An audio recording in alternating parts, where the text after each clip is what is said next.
According to the most recent information provided by the school board, since 2002, the total student enrollment in New Hartford schools has declined a full 30%.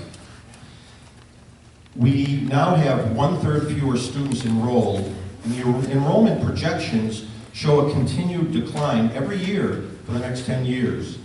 Yet the school budget has risen approximately 30% in that same period. Our school system employs 5 full-time administrators with salaries ranging from $100,000 to $150,000. We spend 74% of our entire town budget on our schools. How do you propose getting this kind of a budget under control, and would you support the consolidation of all 3 schools into the Antolini building, which could accommodate all the students in town quite easily? First and foremost, in our town, statutorily, we have a Board of Education that is empowered and entrusted to make these decisions. Nobody here on this table will vote ever on that decision. We may deal with the aftermath of a decision, but we will not do this. The Board of Education is charged both locally here for K-6 and for Region 7, 712. The fast math is this. We have 9 classrooms at New Hartford Elementary and 5 of them are vacant. Bakerville School has 8 classrooms, 2 of them are vacant. Up here, they've got 3 or 4 vacant. We probably have 10 of our 40 classrooms are vacant. Could we put them all in the school? I think I heard the principal say that that couldn't work the last time we were here about 2 weeks ago having a meeting. But that's not to say that perhaps one of the schools could close. Now, there was a meeting, like I said, a week and a half ago where that board discussed this issue, and they had a different proposal in their mind of perhaps moving administration and pre-K to Bakerville and reconfiguring the schools, but they did not propose to give that building back to the Selectman.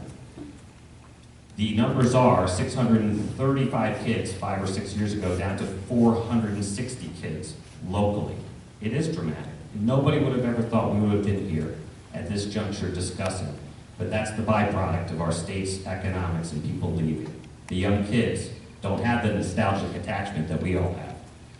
Do I support the Board of Ed and the discussions and decision to try to close a school? I sure do. I think that it's going to continue. I have all of the analyst reports that show a continuing decline, not just in the local districts, but up at Region 7. And I support them, and I go to their meetings, and I try to support them in any way they can to make an informed decision.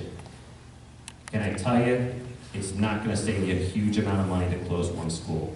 Because we take the maintenance money out of this pocket right now to mow the lawn, to plow it, to heat it, to do everything. And then we're going to take it out of the Selectman's budget next year. They're talking about $50,000 or $60,000 a year to close one school. Okay? Could we convert it to another use? Maybe a community center or a senior center? Maybe rent it? Sure we could. That decision comes after the Board of Education votes. And I support them in their decision. I have 3 kids. One of them's in 5th grade right here. One of them's middle school. One of them's high school. Our kids get great education. They always are ranked high. These folks are volunteers. They struggle with these decisions. They want to do what's right. And I think they're working in the right direction. I'll just tell you, 2 years ago, we had the same question at the debate. There's been no action yet, and I know they're struggling with it, but the numbers show a continuing decline. And it is a lot of money. The local board has not been increasing like the Region 7 board.